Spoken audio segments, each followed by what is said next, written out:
اللہ تعالیٰ کر سکتا ہے، کوئی مشکل نہیں. ہوا علی کل شیء قدیر، اسے ہر شے کی قدرت حاصل ہے. لیکن اصل بات جو ہے میں آپ کو بتانا چاہتا ہوں، یہ ہے سائیڈ ایشو. اصل ایشو ہے فلسطین کا جو شروع ہونے والا ہے. بھٹی دہکے گی وہاں. ظاہر بات ہے کہ اگر کوئی بہت بڑا اقدام ہو جاتا ہے فلسطینیوں کے خلاف، اور اگر واقعتاً مسجد اقصی اور قبۃ الصخرہ گرا دیے جاتے ہیں، جو طوفان اٹھے گا عالم عرب میں، یہ حسنی مبارک ہو یا شاہ خالد ہو یا کوئی اور ہو، یہ نہیں روک سکتے اس طوفان کو. نوجوان خون اٹھے گا، غیرت اور جو بھی حمیت ہے. مسلمان ان پڑھ سے ان پڑھ اور بالکل بے دین، وہ بھی مسجد کی حرمت پر کٹ مرنے کو تیار ہو جاتا ہے. مسجد تو بنا دی شب بھر میں، ایمان کی حرارت والوں نے، من اپنا پرانا پاپی ہے، برسوں میں نماز ہی بن نہ سکا. وہ چاہے کانپور کی مسجد سے مسلمانوں نے جانے دی ہیں، چاہے وہ شہید گنج کی مسجد کی مسلمانوں نے جانے دی ہیں، چاہے نماز نہ پڑھتے ہو. لیکن یہ جو حرمت اور یہ جو حمیت اور یہ غیرت ہے، اس سے جو طوفان اٹھے گا یہ ہوگا اس ملحمۃ العظما، اس کی طرف پیش رفت ہو رہی. کتاب الملاحم سے احادیث کے حوالے سے کہ جن جنگوں کا حوالہ دیا حضور نے، پیشن گوئی کی ہے، اس کا نقطہ آغاز تھا خلیج کی جنگ. صدام حسین نے اسے کہا تھا یہ مدر آف وارز ہے، ام المحارب، یہ ایک جنگ نہیں ہے. اس کا نقشہ بھی حدیث میں موجود ہے، پیشن گوئی موجود تھی، اس وقت بھی ہم نے شائع کی تھی. لیکن اس میں جو جنگ اب ہونے والی وہ الملحمۃ العظما. ملحمہ کسے کہتے ہیں؟ لحم گوشت کو کہتے ہیں، اور قصائی کی دکان کو عربی میں ملحم کہتے ہیں، جہاں گوشت کے ٹکڑے کیے جاتے ہیں. آج کل مشینوں سے ہوتے ہیں، اب جو ہے وہ ہاتھ سے چھریوں سے نہیں ہوتے، لیکن ٹکڑے ہو رہے ہوتے ہیں، جسموں کے چیتھڑے اڑ رہے ہوتے ہیں. ملحمہ، یہی لفظ استعمال کیا تھا حضرت سعد ابن عبادہ نے رضی اللہ تعالی عنہ یوم فتح مکہ. ان کے دل میں تھا کہ اب ہم انتقام لیں گے ان عربوں سے، ان قریش سے. الیوم یوم الملحمہ، الیوم یوم الملحمہ، یہ کہتے ہوئے جا رہے تھے. ایک خاص کیفیت، آج ہے گوشت کے ٹکڑے اڑانے کا دن. حضور سے کہا کسی نے جا کر کے ساتھ تو یہ کہہ رہے ہیں الیوم یوم الملحمہ، الیوم یوم الملحمہ. حضور نے فرمایا نہیں، ان سے کہو جا کر الیوم یوم المرحمہ، الیوم یوم المرحمہ، آج رحمت کا دن ہے، آج تو میں ان سب کو معاف کروں گا. لا تثریب علیکم اليوم، میں تم سے وہی بات کہہ رہا ہوں جو میرے بھائی یوسف نے کہی تھی اپنے بھائیوں سے. اذهبوا فانتم الطلقاء، جاؤ تم سب کے سب آزاد. وہ ملحمہ ہے جس کو کہ حضور نے حضرت معاذ بن جبل رضی اللہ تعالیٰ عنہ کی روایت ہے، اس میں سے جو ابو داؤد میں روایت آئی ہے اس میں الملحمۃ العظما، عظما مؤنث ہے اعظم کا. آپ کہتے ہیں جنگ عظیم اول، جنگ عظیم دوم. عظیم کا باپ ہو گیا اعظم، سب سے بڑا، اور اس کا مؤنث ہے سب سے بڑی، عظما. الملحمۃ العظما، سب سے بڑی لڑائی. میرے نزدیک یہ وار کے معنی میں نہیں ہے، بیٹل کے معنی میں. انگریزی میں یہ دو لفظ علیحدہ ہیں، وار، بیٹل. وار سالوں کو محیط ہوتی ہے، بیٹل کسی ایک خاص جگہ پر جو لڑائی ہوتی ہے اس کو کہتے ہیں.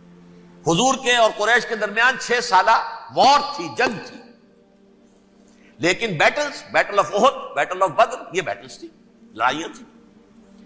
تو عظیم ترین جنگ شاید اس اعتبار سے نہ ہو جیسے کہ ورلڈ وار 1 اور ورلڈ وار 2، یعنی اس کی وسعت کا اتنا معاملہ نہیں اور طوالت کا نہیں. لیکن جو لڑائی جو ہے بیٹل ہونی ہے، جس کو کہ یہ لوگ، یا چونکہ میں نے کہا تھا شروع میں کہ سرما ہے میری آنکھ کا خاک حجاز و ہول قدس.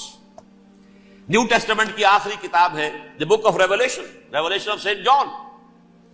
اس میں آرمگڈون کہا گیا ہے اسے.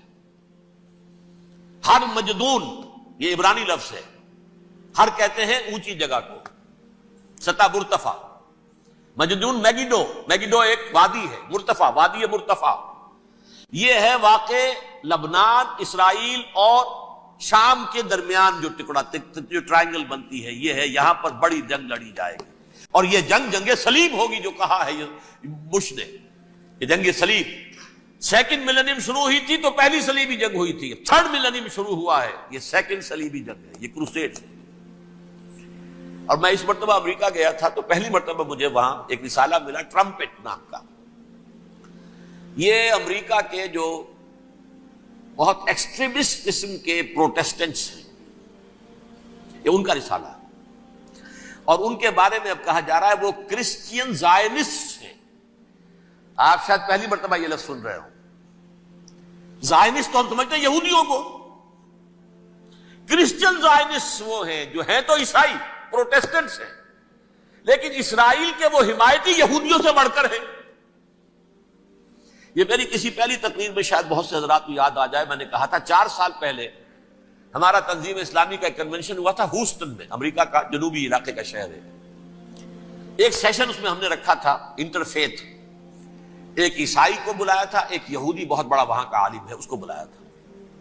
اس یہودی عالم نے ڈاکٹر وشوگراڈ، جو وہاں کی یونیورسٹی میں پروفیسر ایمیریٹس ہے، اس نے کہا تھا کہ یہ اسرائیل کو تو سپورٹ کر رہے ہیں عیسائی، ہم تو نہیں کر رہے. جو پریکٹسنگ یہودی ہیں وہ زیادہ اسرائیل کے حق میں نہیں تھے، یہ تو سن 67 کے بعد انہوں نے اسرائیل کو تسلیم کیا ہے. وہ تو منتظر تھے کہ ہمارا مسیحا آئے گا تو اس کی قیادت میں جنگ کریں گے، جیسے شیعہ منتظر تھے کہ مہدی موعود آئیں گے تو پھر ہم کچھ کریں گے. وہ امام خمینی نے کہا بھائی جب وہ آئیں گے آ جائیں گے، لیکن ہم کچھ راستہ کے لیے. زائنسٹ نے آگے بڑھ کر ریاست قائم کر لی، اور جب یروشلم پر بھی پورا قبضہ کر لیا تب جو ہے در حقیقت مذہبی یہودی جو ہے پھر انہوں نے اپنایا ہے، اون کیا ہے، اور نئے سیٹلمنٹس جو بھی بنے ہیں وہاں پر اسرائیل میں اس میں اکثر و بیشتر مذہبی یہودی آیا، اور بروکلن کے علاقے سے سب سے بڑھ کر آئے ہیں، جو امریکہ میں نیو یارک کا ایک جنوبی علاقہ ہے، بہت بڑا یہودیوں کا بہت بڑا گڑھ ہے. نیو یارک کو جیو یارک بھی کہا جاتا ہے، وہ تو اصل میں مرکز جو ہے وہ تو یہودیوں کا ہے. اس حوالے سے وہاں پر جو کرسچن زائنسٹ کہلاتے ہیں وہ اسرائیل کے یہودیوں سے بھی بڑھ کر کہیں سپورٹ کرتے.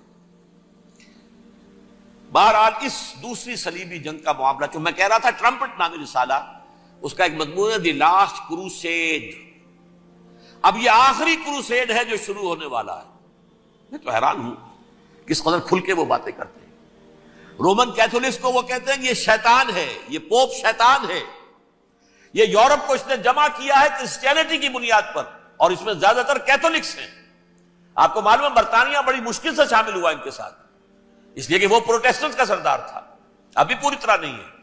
یورپ جو ہے وہ رومن امپائر دوبارہ یہ کھڑی کر رہا ہے، اور در حقیقت یہ جو ہے یہودیوں سے بھی چھیننا چاہتے ہیں اسرائیل کو اور فلسطین کو، اور مسلمانوں سے بھی، اور یہ وہی کروسیڈ جو تھے اربن ثانی کے اس کی تیاری کر رہے ہیں تاکہ وہاں پر عیسائی حکومت قائم ہو جائے، کیتھولکس کی پوپ کی حکومت قائم ہو جائے، جیسے ایسٹ تیمور میں کر دی. ایسٹ تیمور میں کون سی حکومت بنی ہے؟ Roman Catholic. رومن کیتھولک اسرائیل میں بنے تاکہ یہ سارے مقامات مقدسہ جہاں اسرائیل پیدا ہوئے، بیت حضرت مسیح پیدا ہوئے بیت الحم کہاں ہے؟ وہی ہے کہ نہیں؟ جہاں سے ریزریکشن ہوا ان کے خیال میں وہ کہاں ہے؟ وہیں پر ہے کہ نہیں؟ بڑے بڑے گرجے ان کے وہی ہیں. تو اس اعتبار سے ان کا کہنا یہ ہے یہ لاسٹ کروسیڈ کی تیاری ہو رہی ہے، یہ کیفور. اور ان کا کہنا یہ ہے کہ یہ پوری طاقت نیٹو کی جو ہے، یہ پہلے جرمنی سے لائی گئی بوسنیا، انہوں نے خود وہاں جنگ کروائی، انہوں نے خود وہاں پر ایتھنک کلینسنگ کروائی، پھر خود مصالحت کے لیے آ گئے، پھر کوسوو میں انہوں نے خود آگ بھڑکائی. یہ میں نہیں کہہ رہا، یہ وہ ٹرمپٹ رسالہ امریکہ سے چھپنے والا پروٹیسٹنٹس کا رسالہ ہے جو یہ کہہ رہا ہے. پھر انہوں نے کوسوو کے اندر کروایا، اور پھر وہ وہاں پر پیس فورس کی حیثیت سے آ گئے. اب وہ میسیڈونیا میں کروا رہے ہیں اور وہاں داخل ہو گئے ہیں. اگلا قدم ان کا سائپرس ہوگا، سائپرس میں ترکوں کو اور وہ گریکس کو لڑائیں گے اور وہاں آ جائیں گے، وہاں سے ایک چھلانگ لگائیں گے اور یہ فلسطین میں پہنچیں گے، اور یہ وہاں پر ایک رومن امپائر، اپنی پرانی رومن امپائر کی طرح کی رومن کیتھولک ریاست قائم کرنا چاہتے ہیں.